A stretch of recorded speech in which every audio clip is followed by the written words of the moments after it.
नमस्कार दोस्तों, मैं हूँ दामिनी यादव और आप देख रहे हैं हिंदी की बिंदी।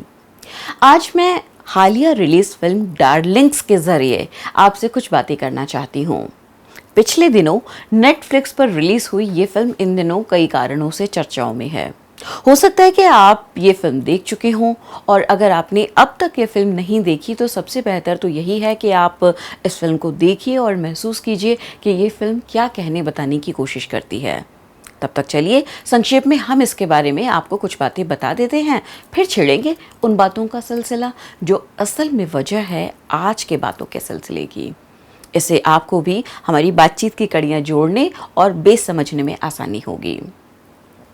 डार्लिंग्स दरअसल एक डार्क कॉमेडी है, यानी आपको फिल्म के बहुत सारे दृश्यों पर हंसी तो आती है, लेकिन वो हंसी हवा में नहीं उड़ जाती है बल्कि कुछ सोचने पर मजबूर कर देती है। सो कॉमेडी लेकिन डार्क। तो डार्लिंग्स कहानी है बदरू यानी आलिया भट्ट की, जो सिनेमा हॉल के टिकट विंडो से अकेली टिकट खरीदने की हिम्मत तो रखती है, लेकिन सिनेमा हॉल के अंधेरे में अकेली फिल्म देखने की हिम्मत नहीं रखती। वो चाहती है उन अंधेरों में एक साथी जो उसका हाथ थाम सके। इसीलिए उसकी जिंदगी में हमजा यानी उसका प्रेमी है। उसका इंतज़ार वो पिघलती कुल्फ़ी के साथ थिएटर के गेट पर करती है, लेकिन फिल्म तब भी नहीं देख पाती है क्योंकि हमजा देर से आता है। फिर हमजा बदरू का पति बनकर उसकी ज़िंदगी में शामिल हो जाता है, लेकिन बदरू की खुशियों में शामिल नहीं हो पाता है। वो अभी भी किसी दहलीज पर खड़ी उसका इंतज़ार कर रही हैं, और इस बार बदरू के हाथ में पिघलती कुल्फ़ी नहीं, पिघलकर घटते वक्त के लम्हे हैं। हमजा के लिए बदरू का प्यार उसकी आंखों में, उसके चेहरे से झलकता है, और हमजा का प्यार झलकता है बदरू के जिस्म पर पड़े नीले निशानों में, सूजी हुई आंखों में। बदरू के प्यार में इतनी गुंजाइश है कि वो एक दिन सब ठीक हो जाएगा, इस उम्मीद में हर जतन करती हुई मार को भी पति के प्यार का ही एक रूप मानती है।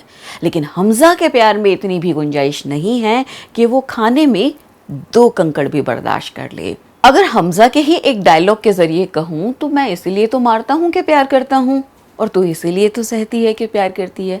यानी मारना और मार खाकर सहन करना प्यार के ही रूप हैं।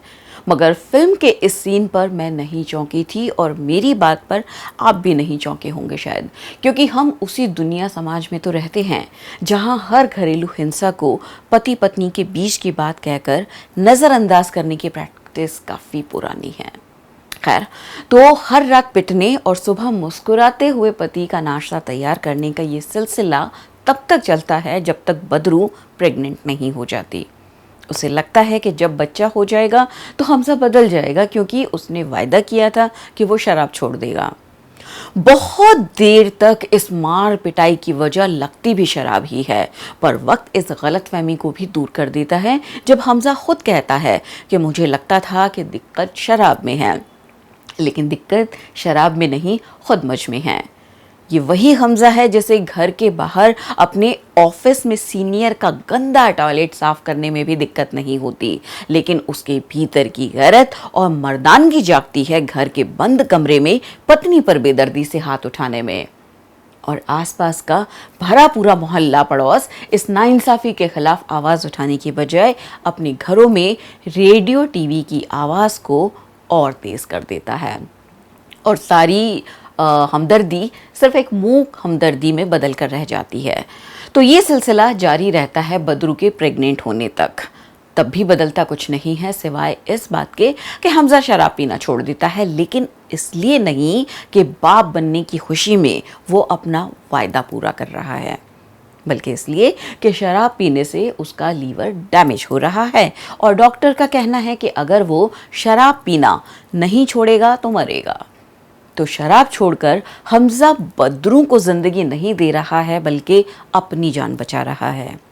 फिर एक बेबुनियाद शक के चलते वो बदरू को जानबूझकर सीढ़ियों से धक्का दे देता है, जिसमें बदरू का मिसकैरेज हो जाता है। अपने बच्चे को खोने के बाद बदरू हर उम्मीद भी खो देती है और अस्पताल की खिड़की पर आत्महत्या करने के लिए झुक जाती है। लेकिन ठीक इसी पल में, जबकि हजारों लाखों औरतें आए दिन अपनी जान देती रहती हैं, बदरू फैसला करती है कि वो अपनी जान देगी नहीं बल्कि उसकी जान लेगी, जिसकी वजह से उसका बच्चा मरा और अब वो मारने को तैयार है।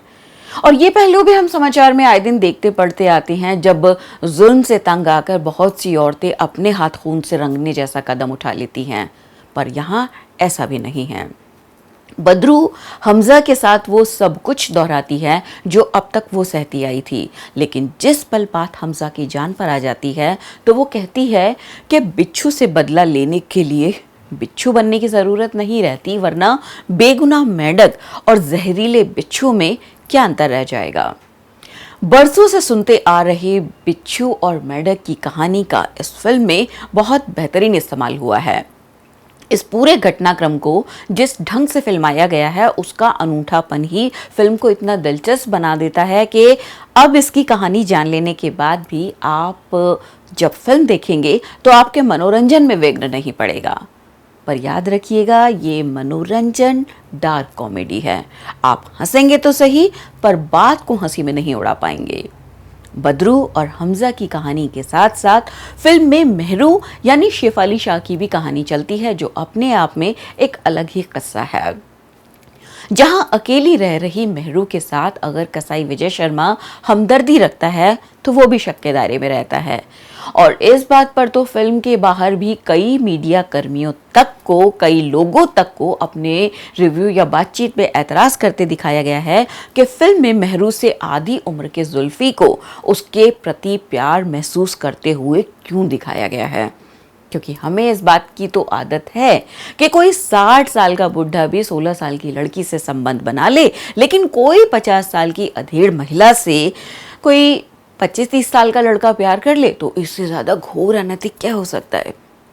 ये वही समाज है जिसमें कहा जाता है कि एक लड़की 16 साल में जवान होकर 30 साल में बूढ़ी हो जाती है, लेकिन घोड़े और मर्द की उम्र नहीं देखी जाती, क्योंकि वो कभी बूढ़े नहीं होते। सो हम अपने उन तमाम साथियों की समझ पर भी सिर्फ तरस ही खा सकते हैं, क्योंकि आते तो वो भी इसी समाज से हैं। तो हम कहेंगे कि आप फिल्म जरूर देखिए, खूब एंजॉय भी कीजिए। इस फिल्म में आलिया भट्ट, शेफाली शाह समेत सभी कलाकारों की बेहद मजबूत और मज़ेदार एक्टिंग का मज़ा उठाइए। लेकिन फिल्म देखने के बाद उसे भूल मत जाइए, बल्कि अगर आपके आसपास भी कहीं कुछ ऐसा घट रहा हो तो उसके खिलाफ आवाज़ उठाइए। लगभग 1.25 घंटे की इस फिल्म को देखते हुए आप जानते हैं कि ये सिर्फ रियल लाइफ पर एक्टिंग है, लेकिन जिस वक्त पर्दे पर यह फिल्म चल रही थी, ठीक उसी पल में विदेश में एक एनआरआई मनदीप कौर आत्महत्या करने से पहले अपना वीडियो बनाकर सोशल मीडिया पर गुहार कर रही थी कि उससे अपने पति की मार और अत्याचार अब और सहन नहीं हो रहा और वो अपनी जान दे रही है। उस मनदीप का वीडियो सोशल मीडिया पर अभी हाल ही में खूब वायरल हुआ और फिर वायरल बुखार की तरह ही 4 दिन में उतर भी गया। लोगों ने उसका वीडियो देखा, हमदर्दी जताई और फिर अगले वीडियो पर स्क्रॉल करके आगे बढ़ गए। अब चाहे मनदीप के पति को सजा हो ना हो, मनदीप तो लौट कर आने से रही। इसी के साथ देश के एक और हिस्से में एक महिला अपने बच्चे को 4थी मंजिल से नीचे फेंक कर खत्म कर देती है और खुद भी कूदने की कोशिश करती है, पर बचा ली जाती है। ये वीडियो भी सोशल मीडिया पर वायरल है, लेकिन उसमें भी कई पहलू ढूंढे जा रहे हैं, पर वही पहलू नजर नहीं आ रहा कि क्यों बरसों से होती चली आ रही ये घटनाएं इतनी आम हैं कि हमें अपने आसपास भी ऐसा घटते देखकर फर्क नहीं पड़ता। घरेलू हिंसा के आंकड़े सिर्फ भारत में ही नहीं चौंकाते हैं, बल्कि दुनिया भर में इसके अलग अलग रूप देखने को मिल जाएंगे। क्योंकि अगर मशहूर लेखिका सिमोन द beauvoir के शब्दों में कहें तो औरत का चेहरा पूरी दुनिया में एक सा है। दोस्तों, जब एक औरत मुस्कुराती है तो एक पूरा घर मुस्कुराता है। लेकिन हमारे दुनिया समाज की औरतों की मुस्कुराहटें घरेलू हिंसा के नीले निशानों के पीछे छिपकर खत्म होती जा रही हैं। क्या आप इस मुस्कुराहट को बचाने में कोई योगदान दे सकते हैं? अपने आसपास या शायद अपने ही घर में किसी मर्द का औरत पर उठता हुआ हाथ रोककर।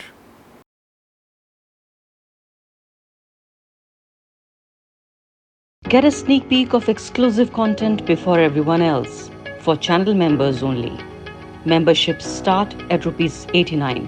Hit the join button below.